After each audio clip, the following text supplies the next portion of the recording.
Welcome to another edition of Unscripted and Unstoppable, the podcast for women 50 and beyond who are ready to chart new, bold territory in life, in love, and in the work they do. I am your host, Laureen Quick, coach, navigator, and a fellow explorer on this wild journey of reinvention.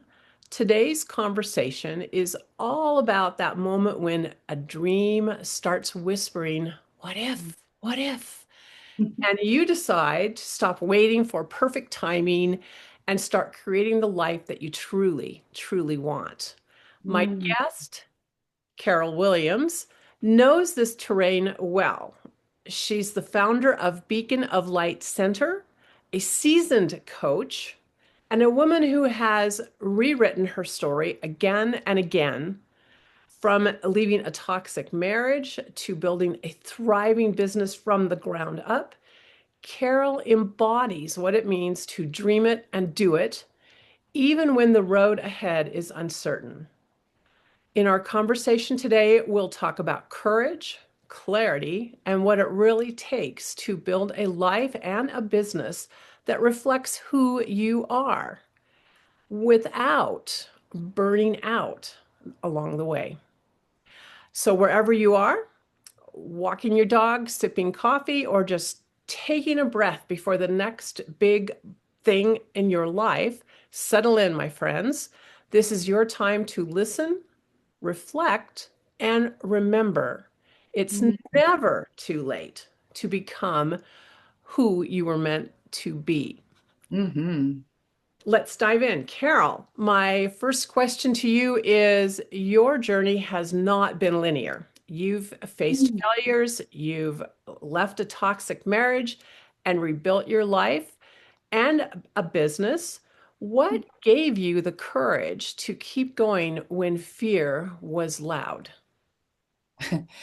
Yeah, good question. I think that the first answer is something like looking at how it might be different if I didn't do anything. Hmm. So the first big fearful thing I did was I asked him to stop drinking. I was very fearful of that. Mhm. Um, yeah. Then like after that, it just kind of you do something and then over time it becomes your normal, if that makes sense. Mhm. Yeah. There's when you become through action, when you become someone, it becomes you, Yeah. right? And it keeps rolling out unless you stop it somehow. But it doesn't sound like you did that in this case. You took one step forward and just kept moving. Yeah. Yeah. Interestingly, so I had a coach for a couple of years, a positive, intelligent coach. Mhm. And originally I was thinking a couple of weeks ago, I was thinking, oh gosh, I'd like to coach with her again. And she said I inspired her. And I said, well, why? And she said, because of that exact thing. It's because I get my mind into something and then I just keep going. And I thought to myself, wow. So I always thought about her as like my pseudo mom or something. Mhm. And so what gives me the courage is, I don't know, I guess I can't imagine not doing it because I've kind of always been that way, you know? And once I relinquished myself from being under the thumb of somebody that, it's like you want to make sure that as much as possible you don't poke the bear, and then slowly but surely you kind of lose yourself. Once I wasn't there anymore, that I had a big freedom. So I could do anything, you know. Yeah. Um, and if you think about the women listening to us today with regard to this conversation so far, what would help them take that first action in your mind? Yeah, I like that question. The reason I asked the first time Mhm. was that I met a friend of mine who I knew through the church I went to at that time. And she had a story about how she left her husband, but then he came back on his knees and asked what he could do differently, and they got back together. And see, that's what I really wanted. So she gave me the strength to stand up because I didn't think I was closing the door. So Right. there's one way is to find somebody who's actually done the thing that you're trying to do. And use them as a model. Yeah. Yeah. Yeah, and that's a very powerful piece of advice, in my opinion, because I think we imagine first we're alone and nobody else has our problem. And so here we find someone who has our problem and has managed a way through it. And then because they have done it, we also see that there's a way for us to do it. It might not be exactly the same way, but in some way or another, that woman modeled for you a movement forward that allowed you to see one for yourself.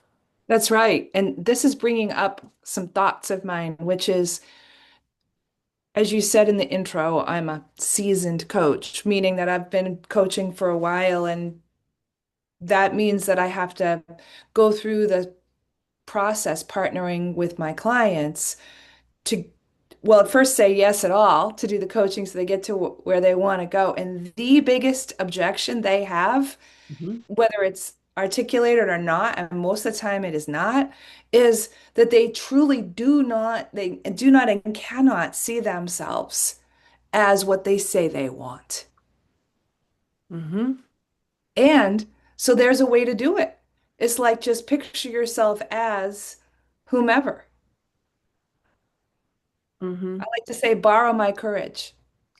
I love that. I love that expression a lot. Or even just borrow some courage from someone else, right? Uh, 100%. in terms of finding that person who, I may not be the role model for someone, but Right. I can certainly say find the courage by borrowing it from someone else who's done it. And we know there are so many examples out in the world of women in particular taking back their power, stepping into their true selves. And so it's just a matter of looking around. Um, Honestly, sometimes I find that even in novels, in books, right? Yeah, Women. Yeah, I like it.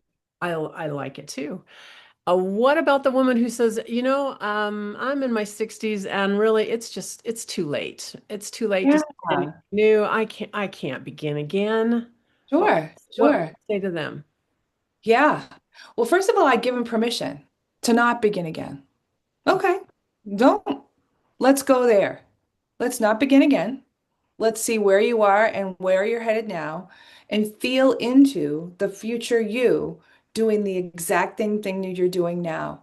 And really give yourself permission to not change anything. Because I think sometimes what happens is we've been talking for a long while about what it is we want, and we kind of get this comfort with this future self that isn't ever really going to happen, right? Because so if you never quite get there, that's very comfortable, and we just keep talking about it, and we get in love with our objections, with our and then they become truths because we never quite get there, proving then that we won't get there. So the first thing we do is flip that around on their heads. Okay, great. Let's not do it. Let's walk into what that means. And I like one of the people that I follow is Michael Bungee Stainer. Yes, he's a man, but he still has some good ideas. Good. And he does something called prizes and punishments. And when we think about that, okay, what are the prizes of not doing the thing? Because you're in your 60s and you just don't, I mean, when you talked, you didn't say this out loud, but what I heard was, I'm tired. I Uh, don't know that I have the strength, the ability, the strength. Can I measure up? And do I really have to be on social media? Right? And there's all this like, ugh, to it. And then if I do all this stuff, do I even have time to really like do all like why don't I just like retire? It's like, okay, good. Well, go into that because you will know. and you will know. So like, so the prizes of staying the same, maybe you do want to stay the same. And maybe you don't. You won't know until you go through that exercise, Oh, prizes and punishments. I love that a lot. And even if you are very happy with your life, asking yourself that question and giving yourself permission to walk through it. Okay, if everything stayed the same for the next 10 years, next 20 years in my life, where will I be? And Mhm. do I want that? Right. And then that determines, okay, then I should stay the course because I do want that. Or, hey, no, I don't want that. I do want something different. Now let's explore what that different is. Yeah, yeah. Our brain has a way of tricking us. There's another thing that Michael Bungee Stainer did that I was on this training many years ago now, and the title of it was Big Change versus Small Change. And like the small change is just like a software update on your phone, just a little small thing, right?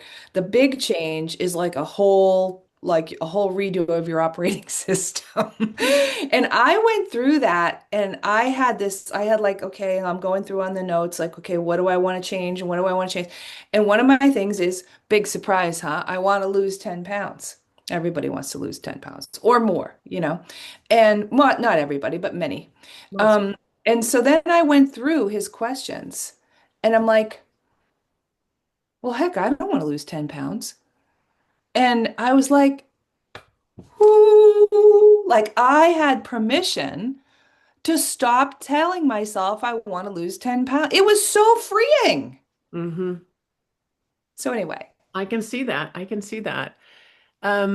You tell or you talk about dreaming it and doing it without burning out. What are some early warning signs that we could look for that burnout is creeping into our lives? And yeah, yeah. So this is where others come in handy because we can do self-awareness and but usually we're not as self-aware as we think we are. Mhm. So that's an upward spiral.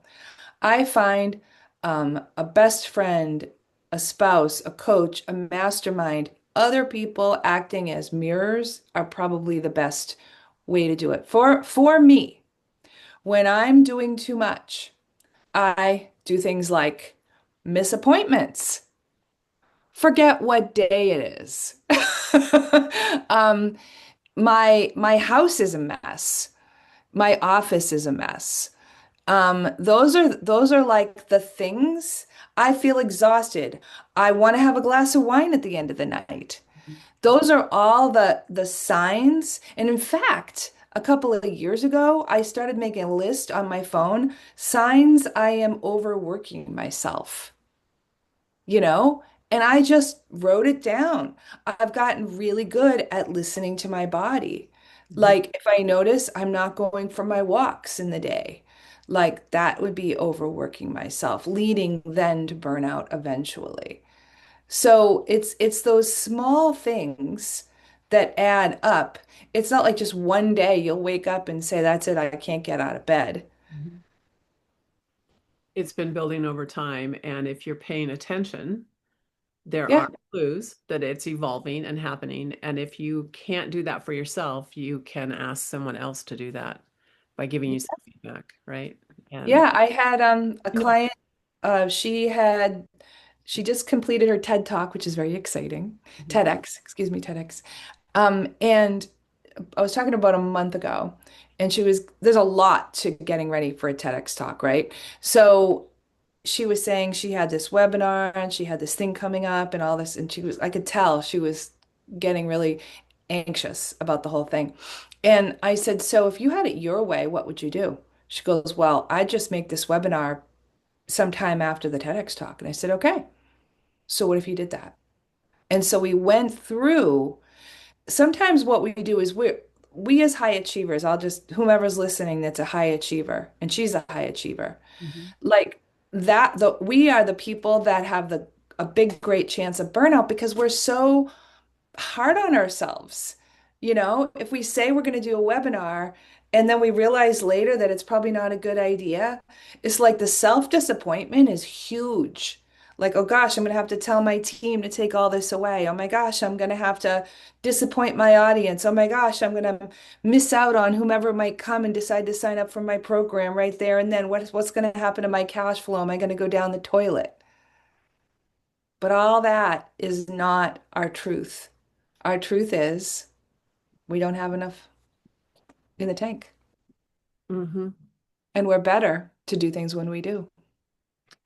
And I do operate from the idea that timing is divinely determined, that we can release these schedules that we've created and become fixated on and allow ourselves the space to let things happen as they're supposed to happen, Mhm. still with the intention that we're going to do that, but Mhm. not necessarily forcing it through, Yeah. right? Yeah. Pushing, Yeah. pushing.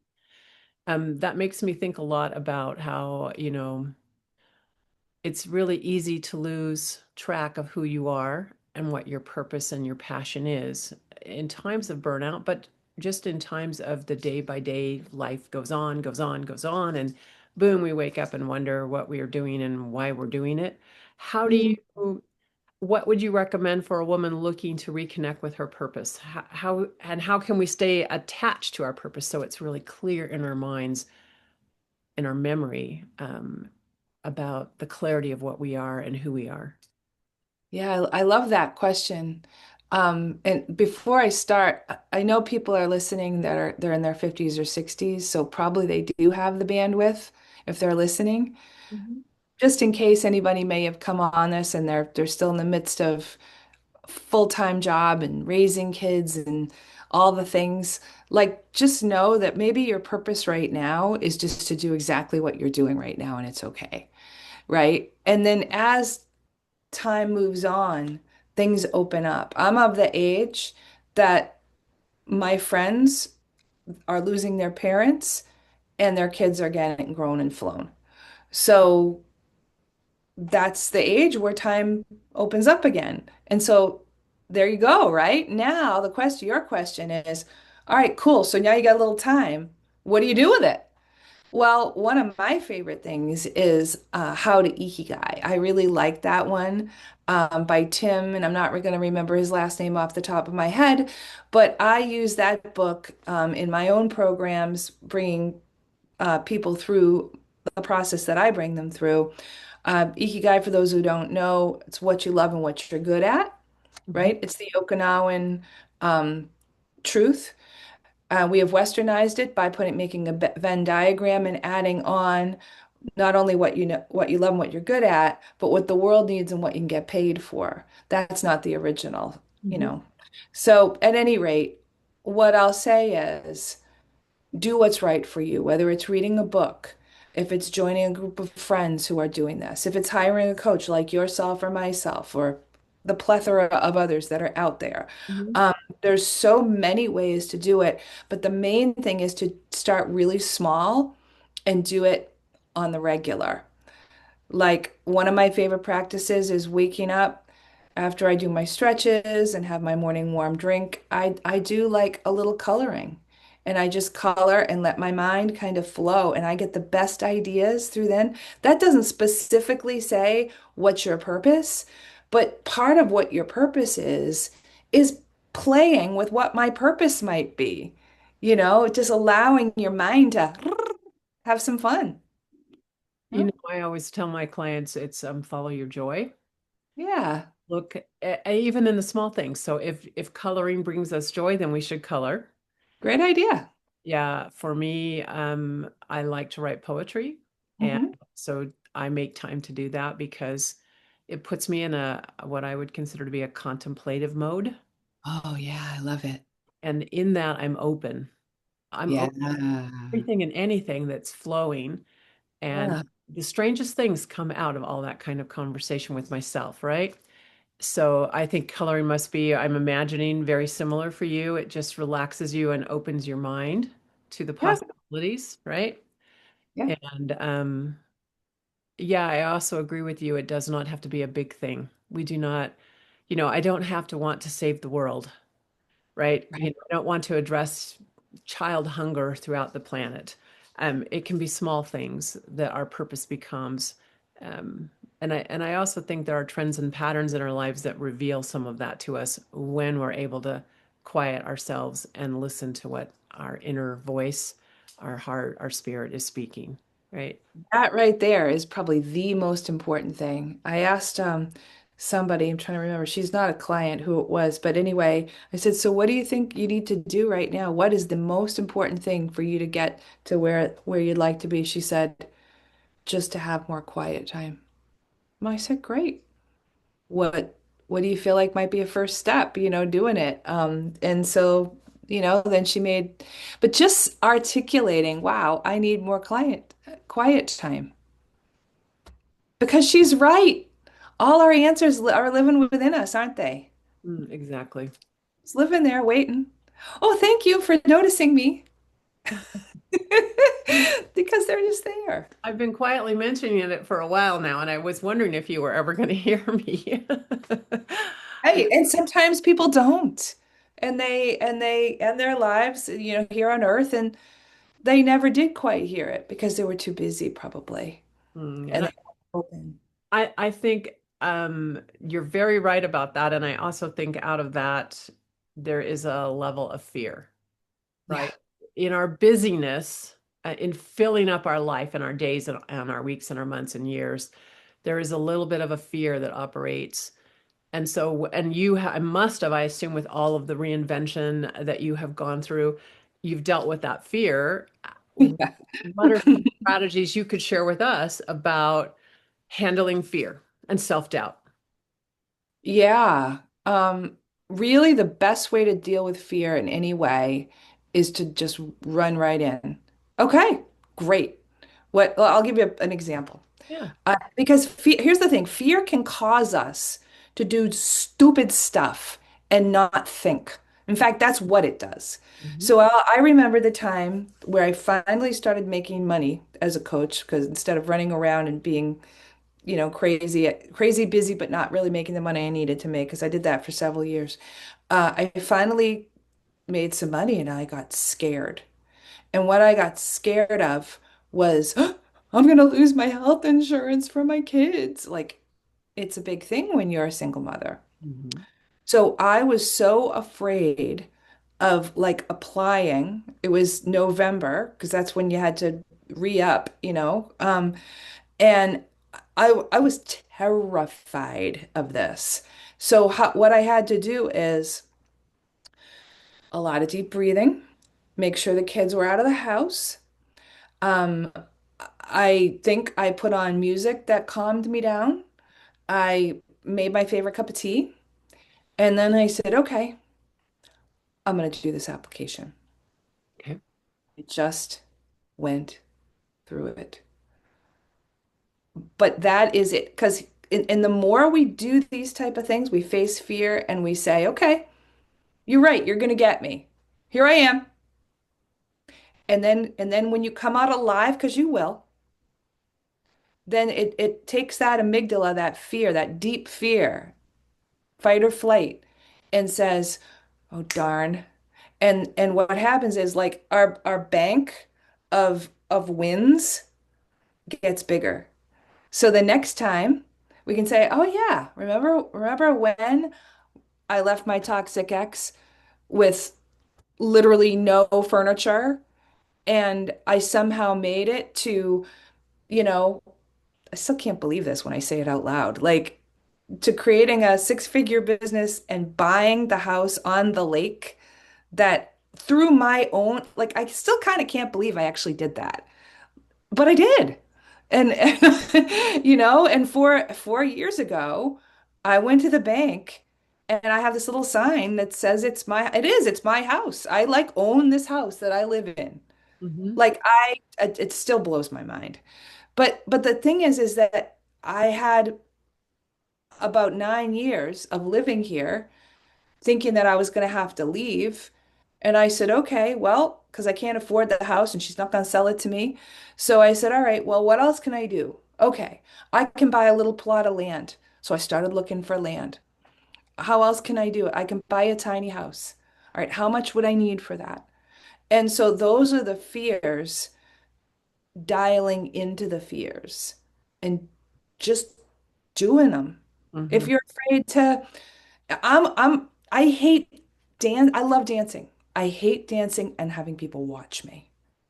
Like that feels icky to me. Hmm. But I love dancing. So I did it because it was a mind trick. And it said, Carol, you're supposed to be inspirational to spread love, light, and joy through dancing. People are supposed to look at you and you're helping the world.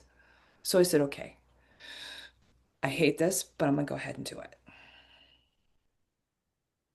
Does that answer your question? You did it. Well, yes, it does. And it's what I heard from that really is face one little teeny fear. And then you Yeah, face another little teeny fear. And then the next thing you know, you can face the bigger fears. Or if you have a big fear, break it down into smaller steps. But what happens when you do that is it really builds up your confidence that you can handle it. yeah, And the self-doubt slips away and the confidence gets bigger and bigger for us.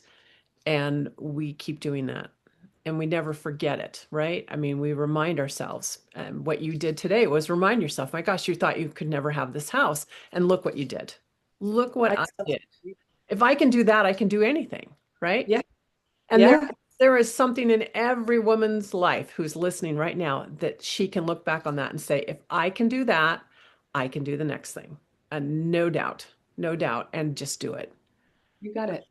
Yeah, it's we often let fear stop us. And like you said, we don't think with our upper brain. We don't think with reason and ration. We're survival mode. And so we Mhm. react and we do stupid things. So this is something we need to, as adults, we need to have a handle on this. How do I handle fear? And Mhm. what are my coping mechanisms to get me to courage? And One thing before we leave that, one thing that really helps is to depersonalize it. I went to a psychologist presentation for young adults, and she said, name it, all of her overwhelm, name it. Like, so then you get to talk to your fear. It isn't about making light of it because we all have fears, period, right? We're all human. But when we can make them not part of who we are, our self-definition, we can make them something that's come to visit, then we can put them out here and talk to them. absolutely. I like that idea a lot. Personalize it into a little avatar that you can talk to. Yeah. Uh, and ultimately who will become your friend. Right. Maybe, or Maybe. maybe not. At I'm least optimistic. they're not you anymore, right? Exactly. They're not you anymore. It's and at the same time it's like everyone's going through whatever we're going through. I mean, nobody's whatever fear you're facing, somebody else has had that, right? We're not alone in this endeavor. Yeah. Yeah. Carol, your approach in coaching and working with people is very holistic from everything I've seen. You weave business, you weave family, creativity all together. Why do you think it's important to look from a holistic perspective at us as we Yeah. go and step into the lives we're meant to live? Yeah. Well, there's a really wonderful book called The Way You Do Anything is the Way You Do Everything. Hmm. And once we realize that that's actually really true, then we're more open to everything. So a good example is I have a client. She picked the highest level with me and I'm her business coach, okay? Yesterday, we didn't address business so much for most of the session.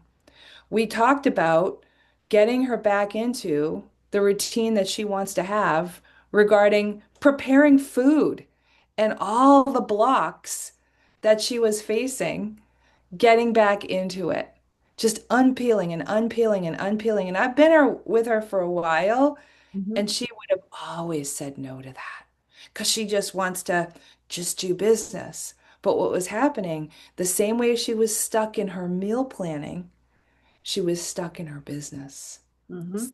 Same thing. The way you do anything is the way you do everything. We can, another example would be I had a different client, she just finished with me that, she had some pretty serious health issues that she didn't want to talk about. Can't blame her because who wants to talk about, this, autoimmune she just found or whatever it was. Well, when we feel poorly, there is no way we can be our best. And we have to be our best when we're living a life of purpose and making a difference in the world.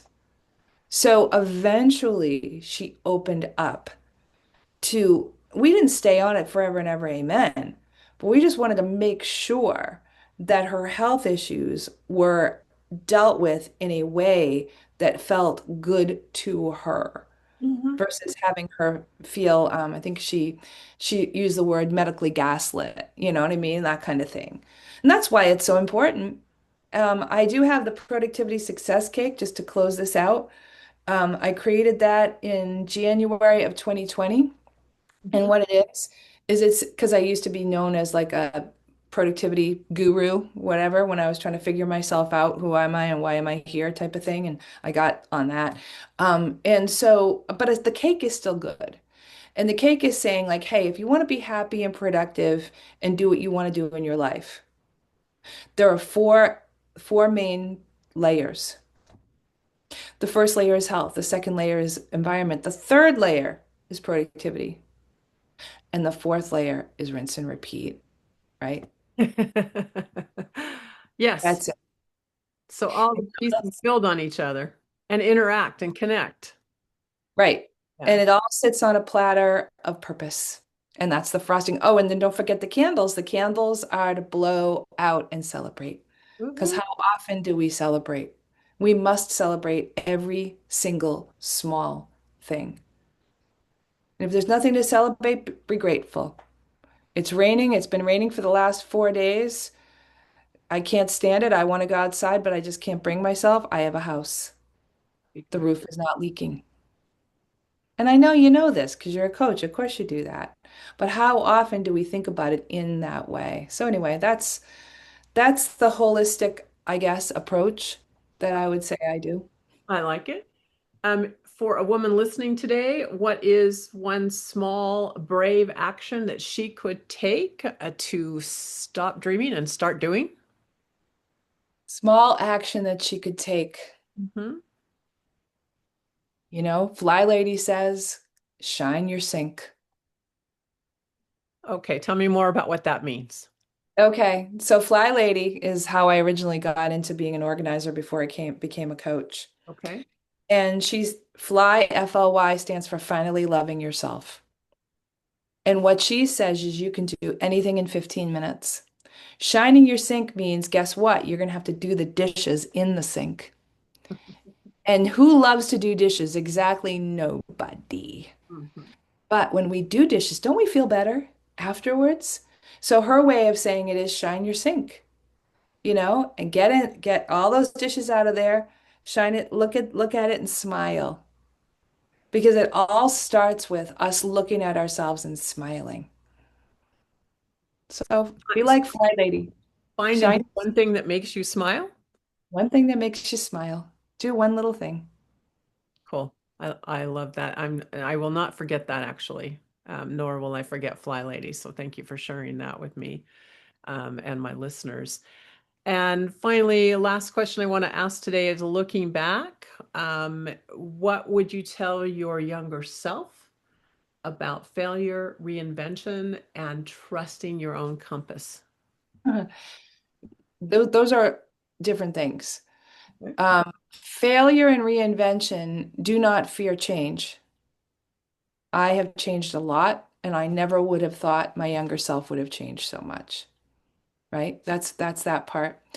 Inner compass, when we're younger, the words come out of our mouth without filter. Listen to those words. Those are your truth. Those two things. I love it. Thank you. Thank you. We will go ahead now and wrap up the day. I want to say I'm very grateful that you would spend some time with us today, Carol, for this powerful conversation. For me and for my listeners, I hope it's a true reminder that dreaming it and doing it isn't just about being perfect at anything or being fearless. It's really about trust. Yeah. Yeah. Thank you, Laureen. Appreciate it. It's that trusting our next step, trusting our timing, trusting what's calling us to be who we are meant to be. And for all my listeners, if today's episode spoke to you, I would encourage you to do as Carol mentioned, take one small step, one brave action this week towards your next chapter. It doesn't have to be big, like we've said, it just has to be yours. And if Carol's message resonated with you, I would invite you to connect with her. Her contact information and ways to reach her are in the show notes to this episode. Thank you, everybody, for joining me here on Unscripted and Unstoppable. Until next time, keep listening to your inner compass and keep daring, my friends, to chart your own path. Thank you. Beautiful.